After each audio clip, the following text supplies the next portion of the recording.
Oke, kali ini kita mau bedah tuntas sebuah peraturan baru yang bakal mengubah total cara kita berbisnis di Indonesia.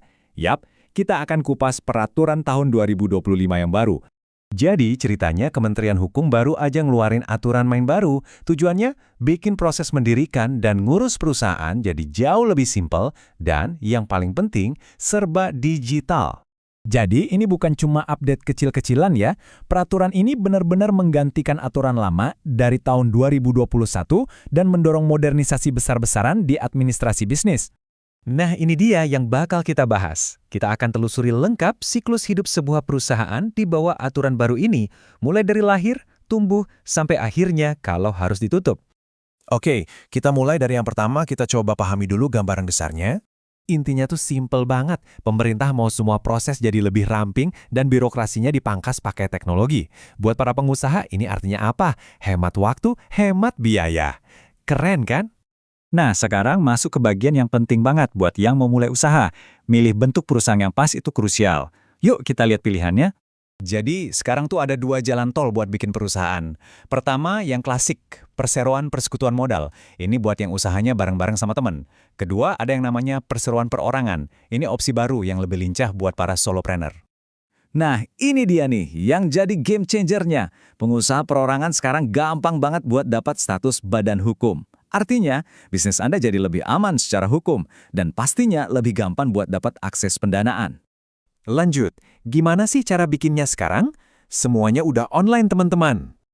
Semua urusan legalitas perusahaan itu sekarang lewat satu pintu online, namanya SABH. Anggap aja ini kayak KTP digitalnya perusahaan Anda. Semua data penting ada di sini.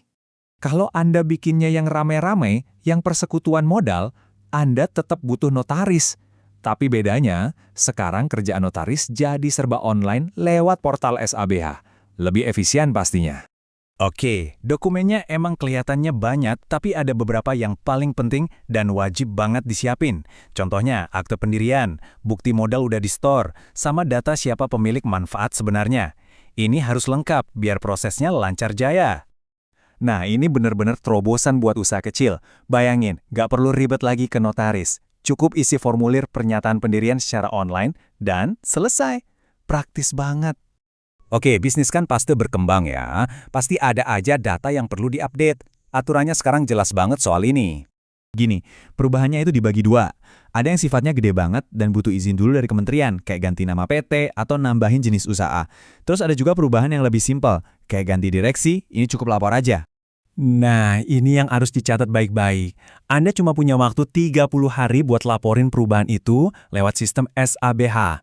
Jangan sampai telat ya. Lanjut ke kewajiban tahunan.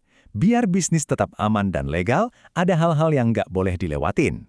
Buat perusahaan yang persekutuan modal, kalian punya waktu 6 bulan setelah tahun buku selesai buat ngadain RUPS dan nyetor laporan tahunan yang udah disetujui. Sanksinya sekarang ngeri dan serba otomatis. Lewat sehari aja, langsung dapat surat cinta alias teguran. 30 hari kemudian masih bandel, wah siap-siap aja, akses SHBH Anda langsung dikunci. Nggak bisa ngapa-ngapain lagi. Dan jangan pikir ini cuma buat perusahaan gede ya. Yang perorangan juga kena. Kalau nggak lapor, risikonya fatal. Status badan hukumnya bisa dicabut. Serius. Oke, bagian terakhir. Gimana kalau sebuah perusahaan harus selesai? Kita lihat aturan main buat pembubarannya. Sesuai temanya yang serba digital, proses nutup perusahaan juga sekarang full online. Ini bikin semuanya jadi lebih jelas, lebih teratur, dan pastinya lebih transparan buat semua orang. Jadi jelas, ini benar-benar bukan cuma update biasa. Ini tuh perombakan total. Ibaratnya, kita masuk ke babak baru administrasi bisnis di Indonesia, era digital first. Nah, dengan semua kemudahan dan efisiensi ini, pertanyaannya jadi besar banget. Apakah ini bakal jadi pemicu ledakan pengusaha-pengusaha baru di Indonesia? Apakah ini momen yang kita semua tunggu-tunggu?